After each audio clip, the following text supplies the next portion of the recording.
Бишкекте $15 мейманкана таап, $2 даамдуу тамактанса болот деп Forbes басылмасы Кыргызстанды сөзсүз саякаттап бара турган өлкөлөрдүн катарына кошкон эле.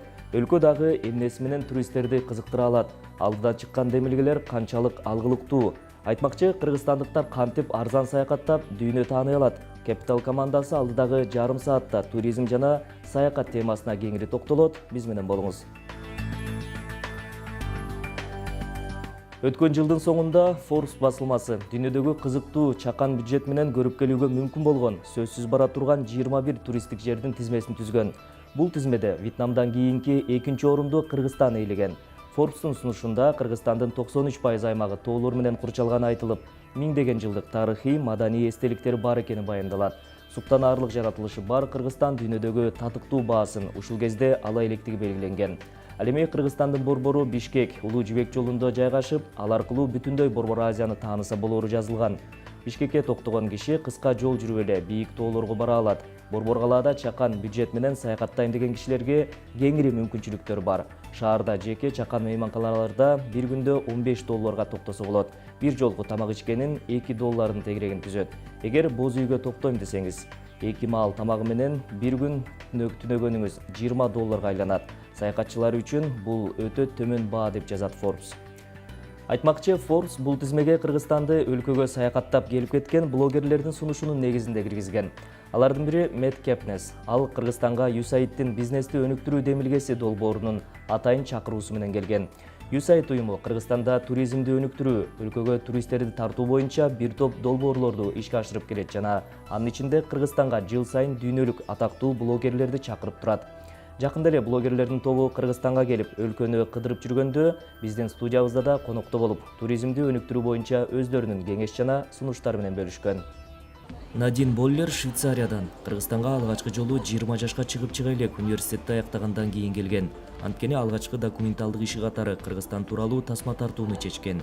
Кийин кайра келип жүрүп, жайында болсо өзүнүн балайын Соң көлдө өткөрдү. Бул жакта балайыңыз болуп аткан турбайбы? Бул боз үйдө болуп атабы? Көрсөтөсүзбү?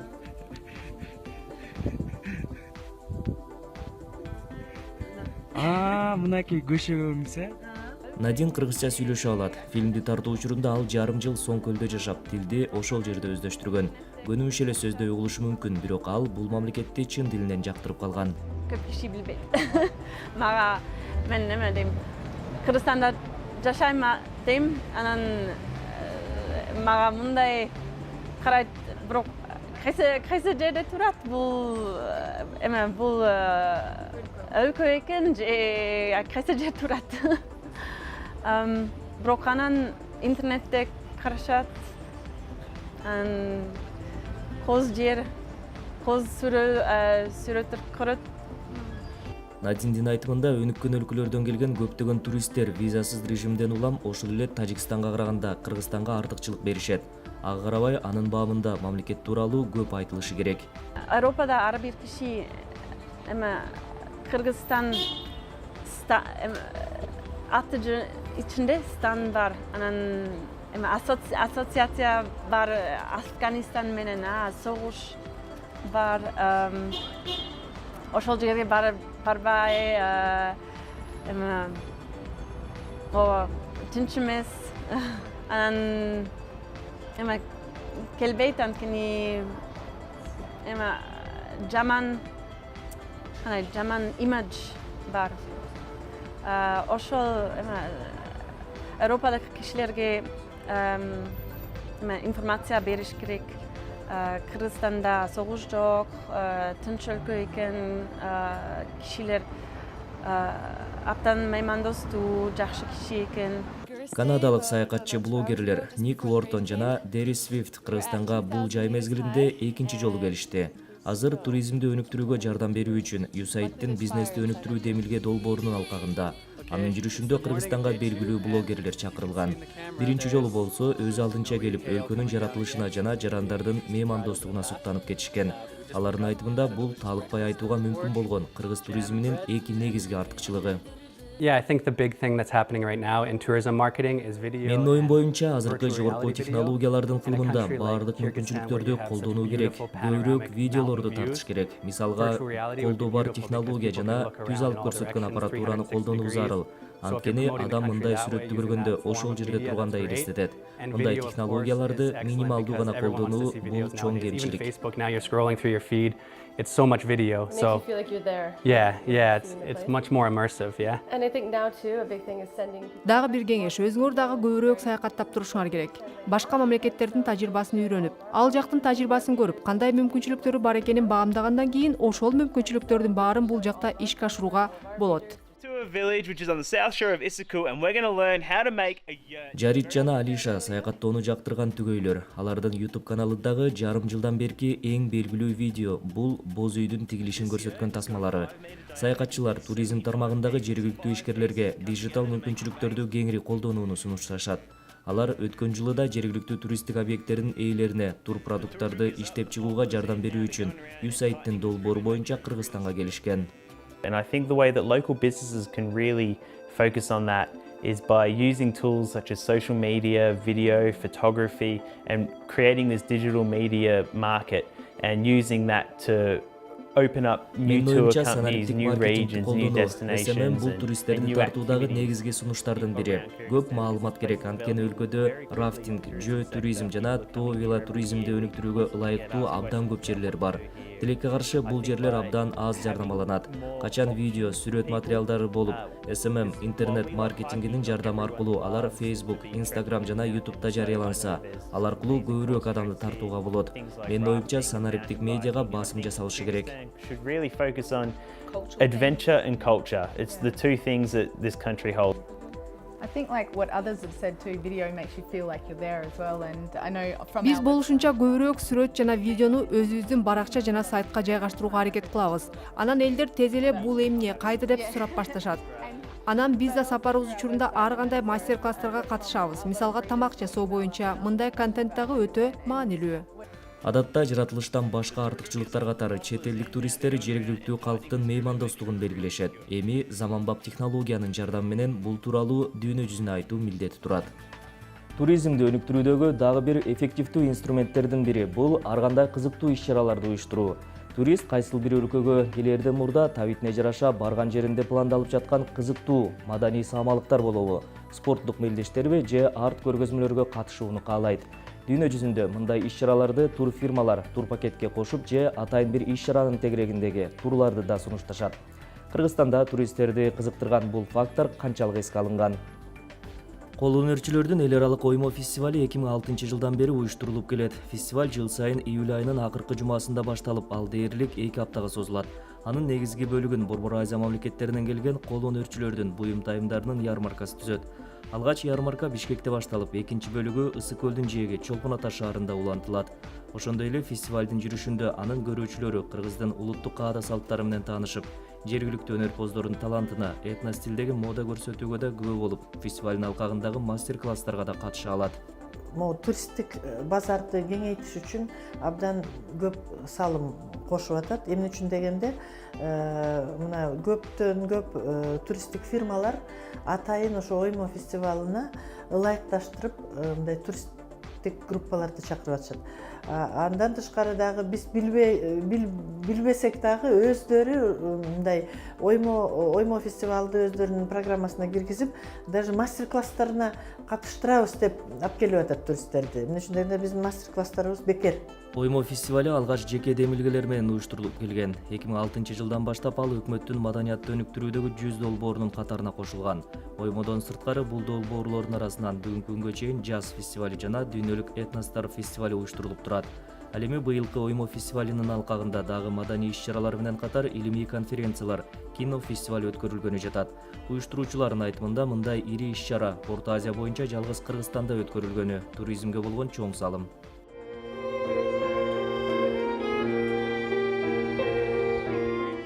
Ал эми бул Тенгри Music фестивали. Быйылкы жылы өткөрүлгөн 3-чү жолку фестивалга 10дон ашык мамлекеттин музыканттары катышты. Иш-чараны уюштурууга демөөрчүлөрдөн тышкары президенттик аппарат да көмөктөшүп келет. Дүйнөдө мындай фестивалдар адатта акы төлөнүп өткөрүлсө, Тенгри Music көрүүчүлөр, музыка сүйүүчүлөрү үчүн акысыз. Фестиваль негизинен жергиликтүү жарандарга арналып өткөрүлөт, бирок ал четтен келген коноктор үчүн да абдан кызык. Уюштуруучулардын айтымында фестивалдын Борбор Азия өлкөлөрүндө аналыгы жок. Ошол себептүү фестивалдын келечеги кең жана туристтерди тартуунун дагы бир жолу катары колдонсо болот. Бул ирет фестиваль 2 күн катары менен өттү. Во всем мире open air классической музыки, они привлекают... Бүткүл дүйнө жүзүндө open air же классикалык музыка туристтердин көңүлүн тарткандыктан аны угуу үчүн алыстан болсо дагы келишет.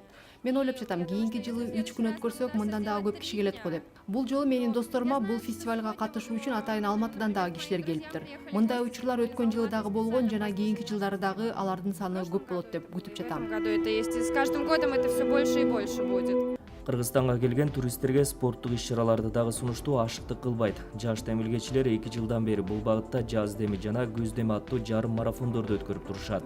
Быйылкы жаз деми марафонуна 1000ден ашык катышуучу жана 20дан ашык мамлекеттин өкүлдөрү өз күчүн сынашкан. Дүйнө жүзүндө мындай марафондор туристтерди тартуунун бир ыкмасы катары каралат. Мисалга Берлин марафонуна быйыл 40 000ге жакын 120дан ашык өлкөнүн спортчулары катышкан. Мисалы ошол эле Европа менен салыштырмалуу биздин азыркы спорттук туризмибиз өтө эле төмөн, бирок потенциал абдан чоң. Муну колдоп, муну өнүктүрүп, муну кандай десем көтөрүп туруш керек да. Ошондо биз биздин өлкөбүздө мисалы чоң производство жок, мисалычы. Бирок биз өзүбүздүн экономикабызды ошо туризм аркылуу, спорттук туризм аркылуу көтөрсөк болот да.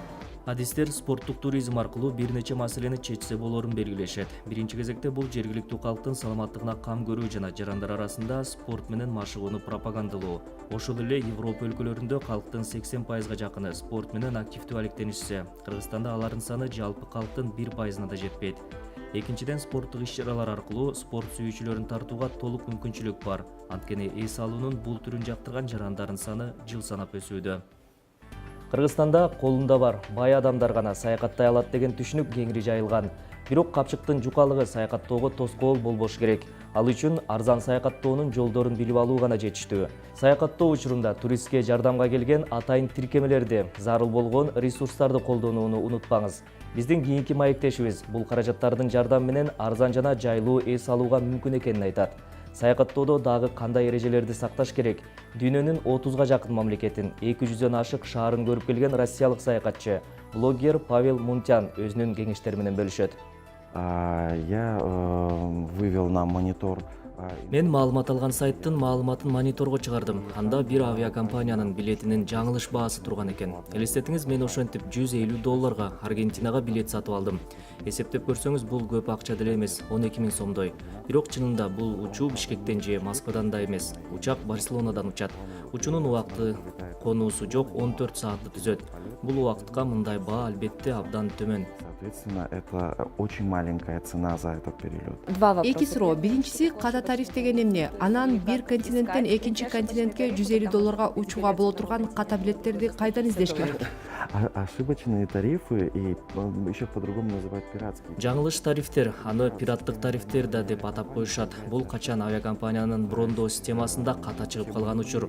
Башкача айтканда, биз баардыгыбыз эле адамбыз. Программисттер системага бааларды жазып жатканда жаңылышты кетирип алышат. Бул системанын бузулушуна алып келет. Бир айдай болуп калды. Ушундай бузулуу Украинанын эл аралык аба жолдору компаниясында болду. Ага ылайык биздин боордош Белоруссиянын жарандары Минсктен Пекинге жана кайра келүүгө жалпысынан $127 гана уча алышты. Бул эки тарапка тең ушунча эле каражат. Ал эми алардын аралыгы абдан эле узак. Это огромное расстояние. Мага түшүнүктүүрөөк болуш үчүн компаниянын жумушчулары ката кетирип алышат. Ал эми компания биз брондолгон билеттерди кайра кайтарып беребиз деп айта алышпайбы? Айрым авиакомпаниялар ушинтип эле айтышат. Бирок көпчүлүк учурда авиакомпаниялар бул билеттерди кабыл алышат. Анткени бул алардын жүзү, алардын имиджи дегендей. И второй вопрос. Вы сказали, что вот сейчас вчера вы... Эми экинчи суроо. Сиз кечээ октябрь айына билет сатып алганыңызды айттыңыз. В любом...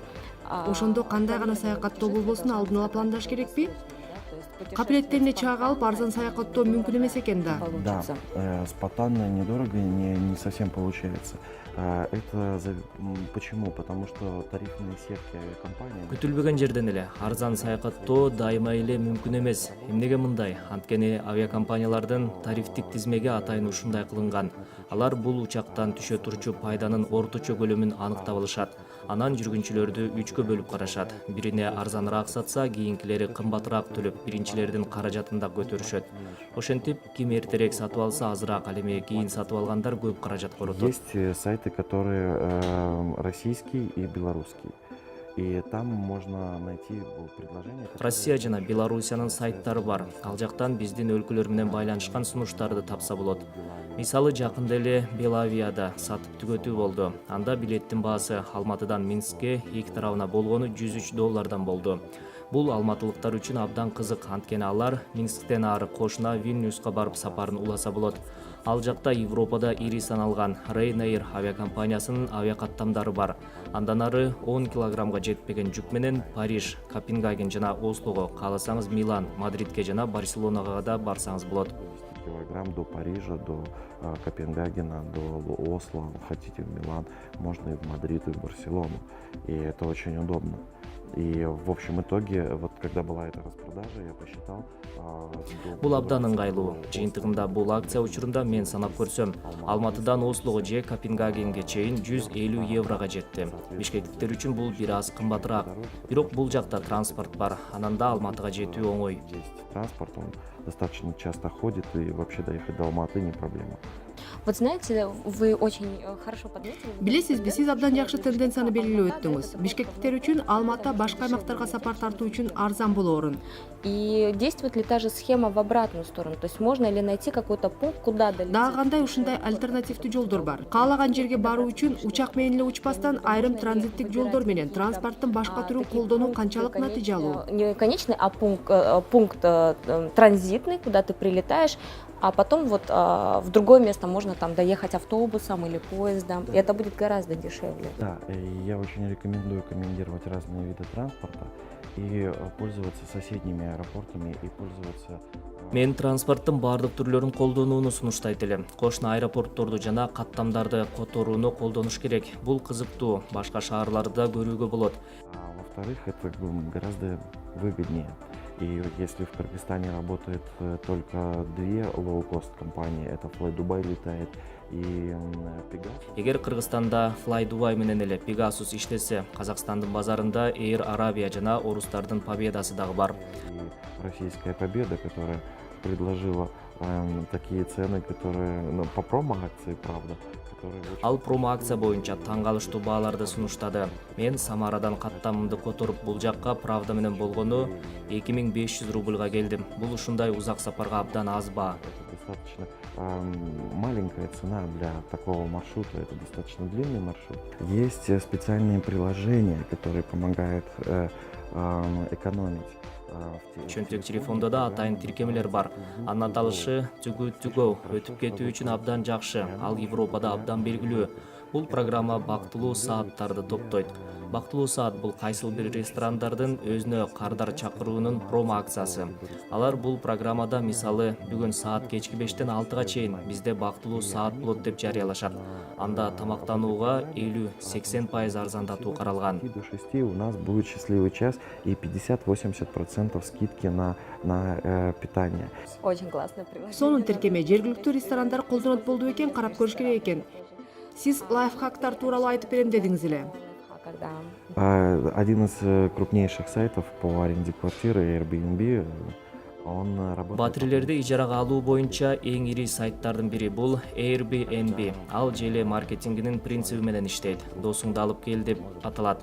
Качан сиздин досуңуз же өзүңүз эле башка аккаунт, бөлөк почта менен атайын шилтеме аркылуу Airbnbге жаңы анкетаны каттасаңыз, биринчи саякатыңызга $24 арзандатуу аласыз. Эгер жашоо акысы $75 ашса. В случае, если проживание стоило дороже $75. Албетте, англис тилиндеги ресурстар, англис тилиндеги маалымат булактарында орус тилдүү сайттарга караганда пайдалуу маалымат көбүрөөк болсо керек. чем на русскоязычных. Я вам на этот Мен вопрос бул ответить суроого не смогу, жооп бере потому что албайм. я на английском Анткени не мен разговариваю. англис тилинде Я сүйлөшкөндү посещаю билбейм. столько Ага стран. карабай бул мага Ну, тоскоолдук не жаратпайт. мешает. Башка мамлекеттерге барып, алардын маданияты, салт санаасы, илимий техникалык жетишкендиктери менен таанышуу дүйнө таанымды кеңейтип, адамдын көз карашын өзгөртө алат. Саякат сени комфорт зонадан чыгарат дейт саякатты сүйгөн кыргызстандыктардын бири, журналист Кубат Касымбеков. Саламатсыздарбы, Эйфель мунарасы жаңы эле жарыгын чыгарып монтип жалтырай баштады. Жалтыраганда элдин баары кол чабышат экен. Мунаранын жанында көрүнбөй калат болушум керек.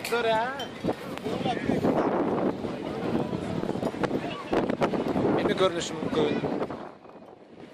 Саякатташ үчүн сөзсүз бай болуш керек деген ойго деген жоромолго мен кошулбай калдым. Балким мурда ошондой ойлочумун, бирок өзүм бир аз болсо дагы Европанын бир топ өлкөлөрүндө саякаттап келгенден кийин бул ой туура эмес экен, бул адамдын өзүнүн ичиндеги ой экен, аны кармаган бир чек экен деп ойлоп калдым.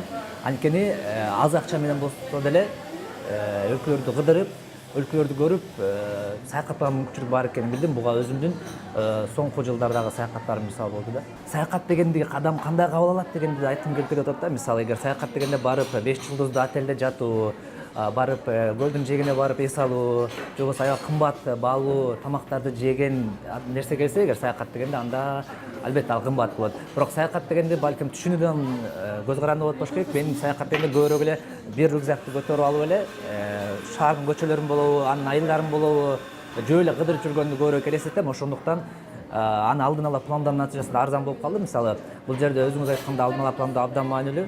Анан алдын ала кайсы жерге бара турганыңды, кайсыл күнү кандай иш-чаралар боло тургандыгын пландап койсоң, бул жерде ошол жерге барып түшкөндөн кийинки убактыңды үнөмдөйт, акчаңды да үнөмдөйт. Мисалы, көп учурда мен барып калганда, мисалы, Римге барган учурду мисал келтирсем. Азыр мен Рим форуму деген жерге барам. Бул жерде убагында Рим империясынын маалында чоң-чоңдогон жыйындар өтчүрдүм. Эртеден кечке эмне иш болорун тактап алсаң, картаны эпак эле карап алсаң, анан мисалы мынча жерге барам, тиги күнчөдө тиги жака барам деп алдын ала пландап койгондо оңой эле болду. Мен Римге келип түшкөндө, Римде мурда болгондой эле, тиги бул имарат турбайбы, бул тиги имарат турбайбы деп бат-баттан эле убакытты таксиде жалдаган жокмун. Римде бир дагы транспортко түшпөй эле 2 күндө жөө эле барып кыдырып чыгууга мүмкүн болду. Бул албетте транспорттун дагы акчасын экономдоду. Ал эми алдын ала пландагандыктан мейманканамдагы, учактын да билеттери арзан болду. Анан бул жерде тандоо дагы бар да. Болбосо Римде кымбат шаарда. Албетте.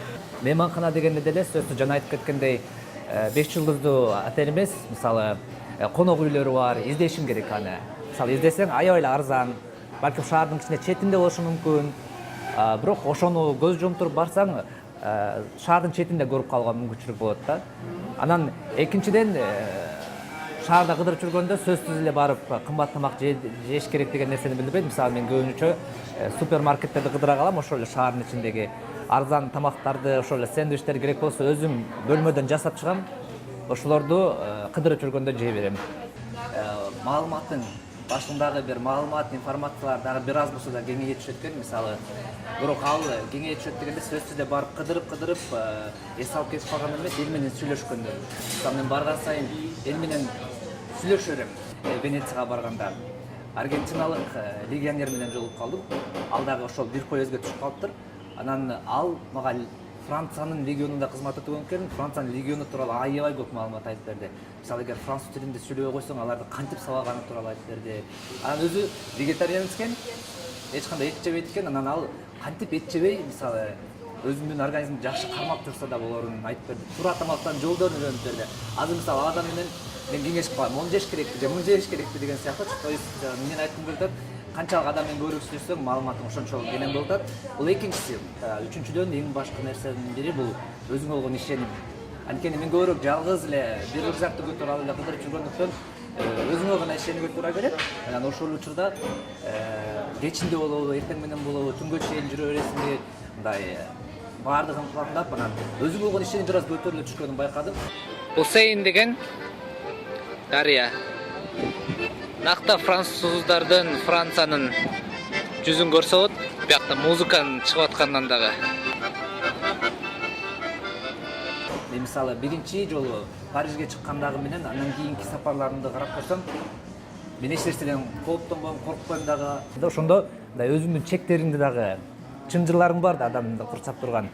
Мен барсам эмне болом, кечинде чыксам мени эмне этип кетишет дегенчи андай нерселерден арылып болгон эле барам дедим, барасың, жасайсың, кыласың деген түшүнүк болуп калат экен да. Ошондуктан мен муну мисалы эч акчамды коротпой, өзүмө балким бир кийим алып алсам ошол акчаны, анда мындай кайтарымдуулук таптакыр болмок. Же үй албаса, үй албаса дагы. Чоң маселе да. Ооба. Анан бул инвестиция дагы ушундай пайдасын алып келгенден кийин бул дагы көбөйөт да, дагы көбүрөөк инвестиция болуп сага пайдасын алып келет. Балаңыздын келечегине акча чогултууга камынып банкты тандоо учурунда бир нече пунктка көңүл буруңуз. Финансисттер жогорку пайыздык чендердин артынан сая түшүүнүн ордуна финансылык мекеменин ишенимдүүлүгүнө көбүрөөк маани берүүгө чакырат. Бул чыгарылышта Capital менен Улуттук банктын Финсабат долбоорунда банкты кантип тандоо зарыл жана анын финансылык отчетун кантип окуу керектиги тууралуу айтып беребиз. Банкты тандоодогу биринчи кадам рынокто эмнелер сунушталып жатканын терең изилдеп чыгыңыз.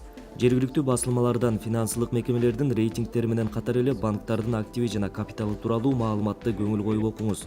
Сунуштарды салыштыруу учурунда жогорку пайыздык ченди тандоо ар дайым эле актала бербейт. За этим тоже, может быть, что-то скрывается, да, может быть. Мунун артында дагы бир нерсе катылып жатышы мүмкүн. Балким банкка ресурс керек, ошол себептүү алар жогорку пайыздык чендерди коет. Балким банкта кандайдыр бир акция жүрүп жатат. Алар өздөрүнүн аманаттык базасын жогорулатууну каалап жаткандыр. Азыр банк тууралуу маалымат алуу жеңил, болгону аны издеп окуу керек. Довольно доступно получить информацию о банке. Улуттук банктын адистери эсепти толуктоо мүмкүнчүлүгүнө, салымдын топтолмо экенине, бир айда минималдуу же максималдуу канча сумманы толуктоо зарылдыгына көңүл бурууга чакырат. Ишенимдүү банктарда жогорку пайыздык чен менен бирге сумманы каалаган эле убакта алуу мүмкүнчүлүгү чанда кезигерин эстен чыгарбаңыз. Если банк предлагает вам все эти три условия, то есть Эгер банк сизге 3 шартты тең бириктирүүнү сунуштаса, биз абдан коопсуз банкпыз. Биз жогорку пайыздарды беребиз. Ошону менен бирге сиз биринчи талабыңыз боюнча эле акчаңызды алып кетсеңиз болот десе, бул маалымат сизди кооптондурушу керек. Бул 3 элементтин баардыгы дал келбейт.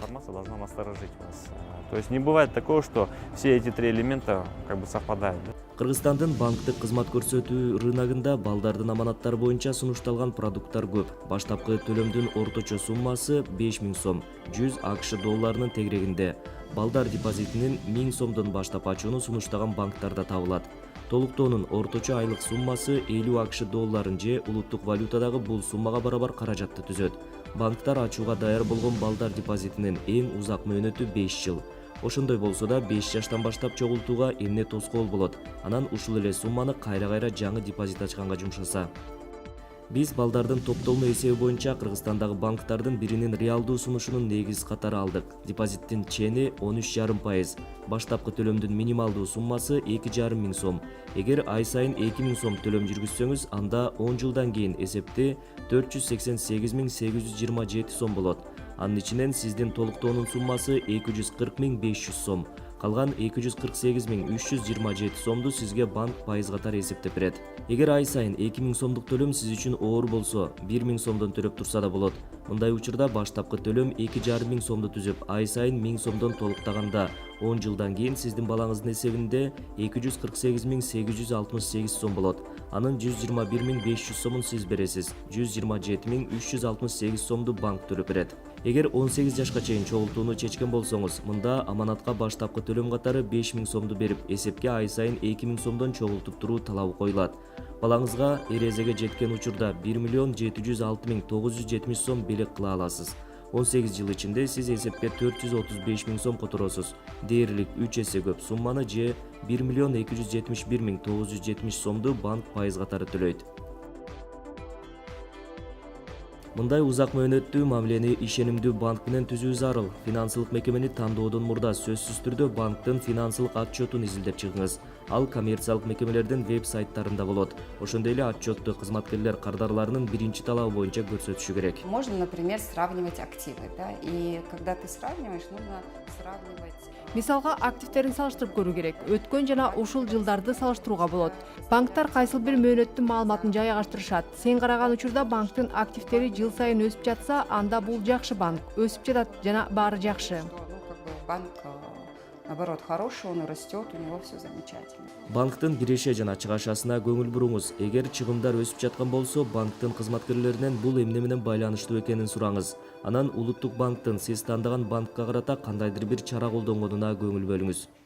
Бул Capital командасы даярдаган экономика обзору болду. Ушул жана башка экономика, бизнес темалары менен кесиптешим Айсулуу Тикимбаева 3-күнү ушул эле маалда тааныштырат. Өткөрүп жибербеңиз. Ишиңизге ийгилик.